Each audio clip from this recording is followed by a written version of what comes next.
ಎಲ್ರಿಗೂ ನಮಸ್ಕಾರ. ನಾನು ಲಾಸ್ಟ್ ಒಂದು ವಿಡಿಯೋದು ಕುಚ್ಚಿದ್ದು ಒಂದು ವಿಡಿಯೋ ಹಾಕಿದಾಗ ತುಂಬಾ ಜನ ನನಗೆ ಕಮೆಂಟಲ್ಲಿ ಕೇಳಿದ್ರಿ ಕುಚ್ಚು ಹಾಕೋದು ಯಾವ ರೀತಿ ತೋರಿಸಿ ಅಂತ. ನಾನಿವತ್ತು ನನ್ನ ಸೀರೆಗೆನೆ ಕುಚ್ಚು ಹಾಕೋತಾ ಇದ್ದೀನಿ. ಸಿಂಪಲ್ ಮತ್ತೆ ತುಂಬಾ ಟ್ರೆಂಡಿ ಆಗಿರೋದು ಇದು. ಈ ತರ ಒಂದು ಸೋಫಾ ಮೇಲೆ ಈ ಶೆರ್ಗು ಮೇಲೆ ಬರೋ ತರ ನಾನು ಯಾವ ರೀತಿ ಮಡಿಸಿದೆ ನೋಡಿ ಸೀರೆನ ಆ ತರ ಮಡಿಸ್ಕೊಂಡು ಒಂದು ಭಾರವಾದ ವಸ್ತುನ ಅದ್ರ ಮೇಲೆ ಇಡಬೇಕು. ನಾನು ಇಲ್ಲಿ ಸ್ಟಡಿ ಟೇಬಲ್ ನ ಇಟ್ಕೊಂಡಿದ್ದೀನಿ. ಆಮೇಲೆ ಸಿಂಪಲ್ ಆಗಿ ಈ ತರ ಒಂದು ಮಾರ್ಕರ್ ಇಂದ ಈ ತರ ಮಾರ್ಕ್ ಮಾಡ್ಕೊಳ್ಳಿ. ಯಾರಾದ್ರೂ ಫಸ್ಟ್ ಟೈಮ್ ಮಾಡ್ತಾ ಇದ್ರೆ, ಫಸ್ಟ್ ಟೈಮ್ ಕುಚ್ಚಿನ ಹಾಕ್ತಾ ಇದ್ರೆ ಈ ತರ ಮಾರ್ಕ್ ಮಾಡ್ಕೊಳ್ಳಿ. ಇಲ್ಲ ಅಂದ್ರೆ ನೀವು ಅಂದಾಜ್ ಮೇಲೆ ಹಾಕ್ಬೋದು. ಅರ್ಧ ಇಂಚಿಗೆ ಹಾಕ್ಬೋದು, 1 ಇಂಚಿಗೆ ಹಾಕ್ಬೋದು, ಇಲ್ಲ ಅಂದ್ರೆ 3/4 ಇಂಚಿಗಾದ್ರೂ ಹಾಕೋಬಹುದು. ನಾನು ಇಲ್ಲಿ ಅಂದಾಜಲ್ಲಿ ಹಾಕ್ತಾ ಇದ್ದೀನಿ. ನಾನು ಸುಮ್ಮನೆ ಒಂದು ಮಾರ್ಕ್ ಯಾವ ರೀತಿ ಮಾಡ್ಕೋಬೇಕು ಅಂತ ನಿಮಗೆ ತೋರಿಸಿದ್ದಷ್ಟೇ. ಆಮೇಲೆ ಒಂದು ಕ್ರೋಶಾ ಸೂಜಿ ಇರುತ್ತೆ ನೋಡಿ, ಅದರಿಂದ ಒಂದು ಹೋಲ್ನ ಮಾಡ್ಕೋಬೇಕು ಫಸ್ಟಿಗೆ. ನಾನು ಇದಕ್ಕೆ ಎಷ್ಟು ಎಳೆ ದಾರ ತಗೊಂಡಿದ್ದೀನಿ ಅಂದ್ರೆ 120 ಇದೆ. ಇದನ್ನ ಫೋಲ್ಡ್ ಮಾಡಿದಾಗ 240 ಆಗುತ್ತೆ. ಆಮೇಲೆ ಸ್ವಲ್ಪ ತುದಿಗೆ ಗಮ್ನ ಹಚ್ಚಿ ಸ್ವಲ್ಪ ಶಾರ್ಪ್ ಮಾಡ್ಕೊಂಡಿದ್ದೀನಿ. ಆ ತರ ಶಾರ್ಪ್ ಮಾಡ್ಕೊಂಡಾಗ ಸೀರೆಯಿಂದ ಬೇಗ ಆಚೆ ಬರುತ್ತೆ ಅಂತ. ಈ ತರ ಮಾಡ್ಕೊಂಡು ಸಿಂಪಲ್ ಆಗಿ ಇಲ್ಲೇ ನಾವು ಗೋಲ್ಡ್ ದಾರನ ಕಟ್ಟಿದ್ರೆ, ಗೋಲ್ಡ್ ಥ್ರೆಡ್ ನ ಕಟ್ಟಿದ್ರೆ ಇದು ಸಿಂಪಲ್ ಬೇಬಿ ಕುಚ್ಚಾಗುತ್ತೆ. ಇಲ್ಲ ಅಂತಂದ್ರೆ ಈಗ ಟ್ರೆಂಡ್ ಅಲ್ಲಿ ಇರೋದು ಈ ತರ ನೋಡಿ, ಒಂದೇ ಒಂದು ಜಡೆ ತರ ನಾವು ಜಡೆ ಹಾಕೋತೀವಲ್ಲ ಆ ತರ ಬರುತ್ತೆ. ಇಲ್ಲಿ ನಾನು ಫಸ್ಟ್ ಸೀರೆ ಅಂಚಲ್ ತೋರಿಸ್ತಾ ಇದ್ದೀನಿ, ಅದು ಸ್ವಲ್ಪ ನಿಮ್ಗೆ ಕನ್ಫ್ಯೂಸ್ ಆಗ್ಬೋದು. ನಾನು ಸ್ವಲ್ಪ ಈಗ ಇದನ್ನ ಆ ಕುಚ್ಚಿನ ಫಿನಿಶ್ ಮಾಡಿ ಮುಂದೆ ಬಂದ್ಮೇಲೆ ತೋರಿಸ್ತೀನಿ ಕ್ಲಿಯರ್ ಆಗಿ ಯಾವ ರೀತಿ ಹಾಕೋದು ಅಂತ. 127 ದಾರನ ನಾನು ಸ್ವಲ್ಪ ಮುಂದೆ ಶಾರ್ಪ್ ಯಾವ ರೀತಿ ಮಾಡಿದ್ದೀನಿ ಅಂದ್ರೆ ಅದಕ್ಕೆ ಫೆವಿಕಾಲ್ ನ ಹಚ್ಚಿ ಆ ತರ ಶಾರ್ಪ್ ಮಾಡ್ಕೊಂಡಿದ್ದೀನಿ. ಆ ತರ ಮಾಡಿ ಒಂದು ಅರ್ಧ ಗಂಟೆ ಬಿಡ್ಬೇಕು. ಅದನ್ನ ಅರ್ಧ ಗಂಟೆ 1 ಅವರ್ ಬಿಡ್ಬೇಕು. 1 ಅವರ್ ಬಿಟ್ರೆ ಅದು ಫುಲ್ ಡ್ರೈ ಆಗಿ ಆ ತರ ಶಾರ್ಪ್ ಆಗಿ ಬರುತ್ತೆ. ಇಲ್ಲ ಅಂದ್ರೆ ಗಟ್ಟಿ ಆಗಿರ್ಲಿಲ್ಲ ಅಂದ್ರೆ ಸೀರೆಯಿಂದ ಆಚೆ ಬರಲ್ಲ ಅದು. ನಾನಿಲ್ಲಿ ಒಂದು ಸೂಜಿಗೆ 2 ಎಳೆ ಗೋಲ್ಡ್ ದಾರ ಹಾಕಿದ್ದೀನಿ.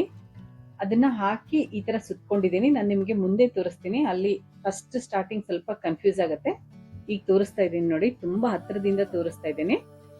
ಈ ಸೂಜಿ ಇದ್ರೆ ಸರಿ, ಇಲ್ಲ ಅಂದ್ರೆ ಸ್ವಲ್ಪ ಈ ತರ ಶೇಪ್ ಆಗಿರೋದು, ಅಂದ್ರೆ ತುಂಬಾ ದೊಡ್ಡದನ್ನು ತಗೋಬಾರ್ದು. ತುಂಬಾ ದೊಡ್ಡದಾದ್ರೂ ಹೋಲ್ ಚೆನ್ನಾಗಿ ಬರಲ್ಲ, ಕುಚ್ಚು ಚೆನ್ನಾಗಿ ಬರಲ್ಲ. ಆತರ ಆದ್ಮೇಲೆ ನೋಡಿ ನೀಟಾಗಿ ಈ ದಾರನ ತೆಗಿಬಹುದು.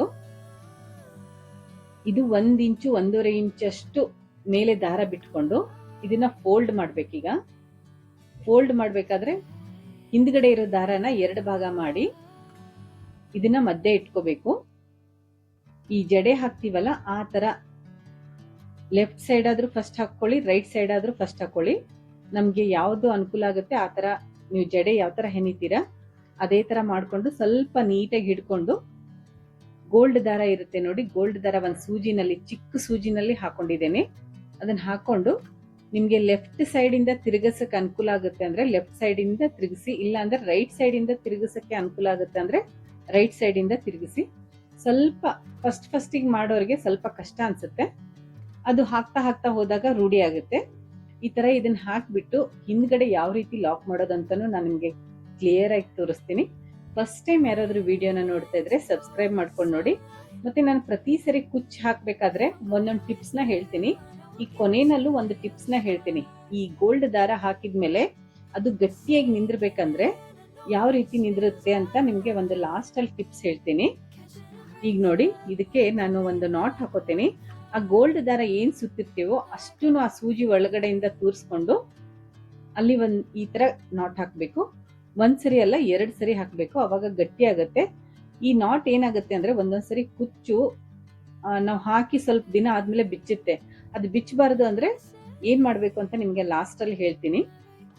ನಾನಿಲ್ಲಿ ಕುಚ್ಚು ಹಾಕ್ತಾನೆ ಇದನ್ನ ಟ್ರಿಮ್ ಮಾಡ್ಕೊಂಡು ಹೋಗ್ತಾ ಇದ್ದೀನಿ. ಇಲ್ಲ ಅಂದವರು ಸ್ವಲ್ಪ ಜಾಸ್ತಿ ಬಿಟ್ಕೊಂಡು ಆಮೇಲಾದ್ರೂ ಟ್ರಿಮ್ ಮಾಡ್ಬೋದು. ಯಾಕಂದ್ರೆ ದಾರ ವೇಸ್ಟ್ ಆಗುತ್ತೆ ಅಂತ ನಾನು ಇಲ್ಲಿ ಫಸ್ಟಿಗೆನೆ ಒಂದೇ ಸರಿ ಟ್ರಿಮ್ ಮಾಡ್ತಾ ಇದ್ದೀನಿ. ನಾನು ಈ ಕುಚ್ಚು ಹಾಕ್ಬೇಕಾದ್ರೆ ಎಷ್ಟು ಗ್ಯಾಪ್ ನ ಬಿಟ್ಟಿದ್ದೀನಿ ಅಂದ್ರೆ ಒಂದು ಕುಚ್ಚಿಂದ ಇನ್ನೊಂದು ಕುಚ್ಚುವರೆಗೂ 3/4 ಇಂಚ್ ಗ್ಯಾಪ್ ಇದೆ. ನಾನು ಮಾರ್ಕ್ ಮಾಡ್ಕೊಂಡಿಲ್ಲ, ಹಾಗೆ ಹಾಕ್ತಾ ಇದ್ದೀನಿ. ಪ್ರಾಕ್ಟೀಸ್ ಮಾಡಿದಾಗ ಅದು ಎಲ್ಲಿ ಹಾಕ್ಬೇಕು, ಎಷ್ಟು ಗ್ಯಾಪ್ ಬಿಡಬೇಕು ಅಂತ ತನ್ನಿಂತಾನೆ ಗೊತ್ತಾಗ್ತಾ ಹೋಗುತ್ತೆ. ಈ ಕುಚ್ಚನ್ನು ನಾವು ಏನು ಕೆಲಸ ಇಲ್ಲ ಅಂದಾಗ ಒಂದು 3 ಅವರ್ಸ್ ಜಾಸ್ತಿನೇ ಆಗುತ್ತೆ. 3 ಅವರ್ಸ್ ಒಳಗಡೆನೆ ಈ ಕುಚ್ಚನ್ನ ಮುಗಿಸ್ಬೋದು. ಈ ಕುಚ್ಚು ಬಗ್ಗೆ ಏನಾದ್ರೂ ಡೌಟ್ಸ್ ಇದ್ರೆ ಕಮೆಂಟ್ ಅಲ್ಲಿ ತಿಳಿಸಿ. ಹಾಗೆ ನಿಮ್ಗೆ ಯಾವ ತರ ಕುಚ್ಚುಗಳು ಬೇಕು ಅಂತಾನು ನನಗೆ ತಿಳಿಸಿ. ನಾನು ಆ ತರ ವಿಡಿಯೋಗಳನ್ನ ಅಪ್ಲೋಡ್ ಮಾಡ್ತಾ ಇರ್ತೀನಿ. ಮತ್ತೆ ನನ್ನ ಸ್ಯಾರಿಗೆ ನಾನು ಯಾವ ಕುಚ್ಚು ಹಾಕ್ತೀನಿ ಅದನ್ನೆಲ್ಲಾನು ನಾನು ಅಪ್ಲೋಡ್ ಮಾಡ್ತಾ ಇರ್ತೀನಿ. ಇದೇ ತರ ನೋಡ್ತಾ ಇದ್ರೆ ನಾನು ಯಾವ ಸೀರೆಗೆ ಯಾವ ತರ ಕುಚ್ಚು ಹಾಕೋತೀನಿ ಅಂತಾನು ತೋರಿಸ್ತೀನಿ. ಮತ್ತೆ ತುಂಬಾ ಹೆವಿ ಇರೋ ಸ್ಯಾರಿಗೆಲ್ಲ ಯಾವ ತರ ಹಾಕ್ತೀನಿ, ಆಮೇಲೆ ಲೈಟ್ ವೇಟ್ ಸ್ಯಾರಿಗೆ ಯಾವ ತರ ಹಾಕ್ತೀನಿ, ಸಿಲ್ಕ್ ಸ್ಯಾರಿಗೆ ಯಾವ ತರ ಹಾಕ್ತೀನಿ, ಮತ್ತೆ ಫ್ಯಾನ್ಸಿ ಸ್ಯಾರಿಗೆಲ್ಲ ಯಾವ ತರ ಕುಚ್ಚು ಹಾಕೋತೀನಿ ಅಂತಾನು ನಾನು ವಿಡಿಯೋಗಳನ್ನ ಅಪ್ಲೋಡ್ ಮಾಡ್ತಾ ಇರ್ತೀನಿ. ಮತ್ತೆ ಈ ಸಿಲ್ಕ್ ಸ್ಯಾರಿ ಬ್ಲೌಸ್ ನ ವರ್ಕ್ ಯಾವ ತರ ಮಾಡಿಸಿರ್ತೀನಿ, ಯಾವ ರೀತಿ ಮಾಡಿಸ್ಬೇಕು ಅಂತಾನು ನಾನು ಮುಂದೆ ನನ್ನ ವಿಡಿಯೋಗಳಲ್ಲಿ ಅಪ್ಲೋಡ್ ಮಾಡ್ತಾ ಇರ್ತೀನಿ. ಇದೇ ತರ ನೋಡ್ತಾ ಇರ್ರಿ. ಮತ್ತೆ ಯಾರಿಗಾದ್ರೂ ಈ ವಿಡಿಯೋನ ನಿಮ್ಗೆ ಯೂಸ್ ಆಗುತ್ತೆ ಅಂದವ್ರಿಗೆ ಶೇರ್ ಮಾಡಿ. ನಾನೀಗ ಇದು ಸೀರೆ ಎಲ್ಲ ಫುಲ್ ಆದ್ಮೇಲೆ ಯಾವ ರೀತಿ ಇದಕ್ಕೆ ಫಿನಿಶಿಂಗ್ ಕೊಡ್ಬೇಕು ಅಂತ ತೋರಿಸ್ತೀನಿ ನೋಡಿ. ಸೀರೆ ಎಲ್ಲ ಆದ್ಮೇಲೆ ಒಂದು ನೈಟ್ ಅಥವಾ ಒಂದು 3 ಅವರ್ಸ್ ಏನ್ ಮಾಡ್ಬೇಕು ಅಂದ್ರೆ ಈ ತರ ಸೋಫಾ ಮೇಲೆ ನೋಡಿ ಇದನ್ನ ಹಾಕ್ಬಿಟ್ಟು, ನಾನು ಆಗ್ಲೇ ನೋಡಿ ಗೋಲ್ಡ್ ಕಲರ್ ಥ್ರೆಡ್ ನ ಕಟ್ಟಿದ್ನಲ್ಲ, ಅದಕ್ಕೆಲ್ಲಾನು ಕಟ್ಟಿರೋ ನಾಟ್ ಇರುತ್ತೆ ನೋಡಿ, ಆ ನಾಟ್ಗೆ ಸುಮ್ಮನೆ ಒಂದು ಪಿಂಚು, ಒಂದು ಡಾಟ್ ನ ಗಮ್ನ ಹಾಕ್ತಾ ಇದ್ದೀನಿ. ಈ ಫೆವಿಕಲ್ ನ ಹಾಕೋದ್ರಿಂದ ಆ ನಾಟ್ ಯಾವಾಗೂ ಬಿಚ್ಚಲ್ಲ. ಇಲ್ಲ ಅಂದ್ರೆ ಏನಾಗುತ್ತೆ ಅಂದ್ರೆ ಆ ಗೋಲ್ಡ್ ಕಲರ್ ಥ್ರೆಡ್ ಅಲ್ಲಿ ಪ್ಲಾಸ್ಟಿಕ್ ಇದ್ದು ಥ್ರೆಡ್ ಇರುತ್ತೆ ಒಳಗಡೆ. ಆ ಥ್ರೆಡ್ ಏನಾಗುತ್ತೆ ಅಂದ್ರೆ ಸ್ವಲ್ಪ ದಿನ ಆದ್ಮೇಲೆ ಬಿಚ್ಕೊಂಡ್ ಬರುತ್ತೆ. ನಾವು ಯಾರಾದ್ರೂ ಕಸ್ಟಮರ್ಗೆ ಆತರ ಹಾಕೊಟ್ಟಾಗ ಸ್ವಲ್ಪ ದಿನ ಆದ್ಮೇಲೆ ಈ ಗೋಲ್ಡ್ ಥ್ರೆಡ್ ಬಿಚ್ಕೊಂಡು ಹೋಗುತ್ತೆ. ಅದಕ್ಕೆ ಈ ತರ ನಾನು ಫೆವಿಕಲ್ ನ ಹಾಕ್ತೀನಿ. ಈ ಟಿಪ್ಸ್ ನಿಮ್ಗೆ ಹೇಗೆ ಅನಿಸ್ತು ಅಂತ ಕಮೆಂಟ್ ಅಲ್ಲಿ ತಿಳಿಸಿ. ನೋಡಿ, ಇದು next day morning full dry ಆಗಿರುತ್ತೆ. ಡ್ರೈ ಆದ್ಮೇಲೆ ನಾನು ಸ್ವಲ್ಪ ಇದಕ್ಕೆ ಫಿನಿಶಿಂಗ್ ಕೊಡ್ತೀನಿ. ಯಾಕಂದ್ರೆ ಆ ಗೋಲ್ಡ್ ದಾರ ಎಲ್ಲೆಲ್ಲಿ ಆಚೆ ಬಂದಿರುತ್ತೆ ನೋಡಿ, ಸೈಡಿಗೆ ಬಂದಿರುತ್ತಲ್ಲ, ಅದನ್ನೆಲ್ಲ ಸ್ವಲ್ಪ ಕಟ್ ಮಾಡಬೇಕು. ಇಲ್ಲ ಅಂದ್ರೆ ನೋಡಕ್ ಫಿನಿಶಿಂಗ್ ಚೆನ್ನಾಗಿರಲ್ಲ. ಲಾಸ್ಟ್ ನಂದು 2 ವಿಡಿಯೋನು ಬೇಸಿಕ್ ಕ್ರೋಶ ಕುಚ್ಚು ಯಾವ ರೀತಿ ಹಾಕ್ಬೇಕು ಅಂತ ನಾನು ವಿಡಿಯೋನ ಅಪ್ಲೋಡ್ ಮಾಡಿದ್ದೀನಿ. ಯಾರಾದ್ರೂ ನೋಡಿಲ್ಲ ಅಂದ್ರೆ ಅದನ್ನ ಫಸ್ಟ್ ನೋಡಿ ಅದೇ ತರ ಪ್ರಾಕ್ಟೀಸ್ ಮಾಡಿದ್ರೆ ನಿಮ್ಗೆ ಕ್ರೋಶ ಕುಚ್ಚನು ಈಸಿ ಆಗುತ್ತೆ. ಸಾಧ್ಯ ಆದ್ರೆ ಈ ಸ್ಯಾರಿದು ಬ್ಲೌಸ್ ನಾನು ಯಾವ ರೀತಿ ಸ್ಟಿಚ್ ಮಾಡಿದ್ದೇನೆ ಅಂತಾನು ಒಂದು ವಿಡಿಯೋನ ಅಪ್ಲೋಡ್ ಮಾಡ್ತೀನಿ. ಈ ಸ್ಯಾರಿ ಬ್ಲೌಸ್ ನ ಸ್ಟಿಚ್ ಮಾಡಿದಾಗ ಅಪ್ಲೋಡ್ ಮಾಡ್ತೀನಿ. ಮತ್ತೆ ನಾನು ಡ್ರೆಸ್ ಅನ್ನು ಸ್ಟಿಚ್ ಮಾಡ್ಕೋತಾ ಇರ್ತೀನಿ, ಅದ್ರದ್ದನ್ನು ನಾನು ಅಪ್ಲೋಡ್ ಮಾಡ್ತೀನಿ. ಮತ್ತೆ ತುಂಬಾ ಜನ ಕಮೆಂಟ್ ಅಲ್ಲಿ ಕೇಳಿದ್ರಿ ಡ್ರೆಸ್ ಮೆಟೀರಿಯಲ್ ಎಲ್ಲಿ ಚೆನ್ನಾಗಿ ಸಿಗುತ್ತೆ ಅಂತ. ನಾನು ಆದಷ್ಟು ಬೇಗ ಆ ವಿಡಿಯೋನ ಅಪ್ಲೋಡ್ ಮಾಡಕ್ ಟ್ರೈ ಮಾಡ್ತೀನಿ.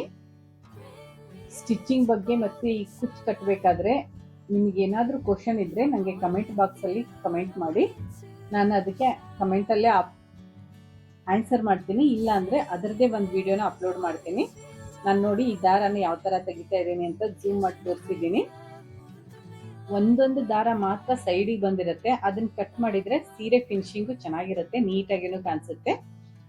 ಈ ಸ್ಯಾರಿ ಕುಚ್ಚು ಬಗ್ಗೆ ಇನ್ನೂ ಡೀಟೇಲ್ ಆಗಿ ವಿಡಿಯೋ ಬೇಕಂದ್ರೆ ಕಮೆಂಟ್ ಅಲ್ಲಿ ತಿಳಿಸಿ, ನಾನು ಅದೇ ತರ ವಿಡಿಯೋನ ಮಾಡಿ ಅಪ್ಲೋಡ್ ಮಾಡ್ತೀನಿ. ಈ ವಿಡಿಯೋ ಇಷ್ಟ ಆದ್ರೆ ಲೈಕ್ ಮಾಡಿ, ಶೇರ್ ಮಾಡಿ, ಸಬ್ಸ್ಕ್ರೈಬ್ ಮಾಡ್ಕೊಳ್ಳಿ. ಹಾಗೆ ನಿಮ್ಮ ಫ್ರೆಂಡ್ಸ್ ಅಂಡ್ ಫ್ಯಾಮಿಲಿ ಮೆಂಬರ್ಸ್ಗೂ ಇದನ್ನ ಶೇರ್ ಮಾಡಿ. Thank you. See you again. Bye.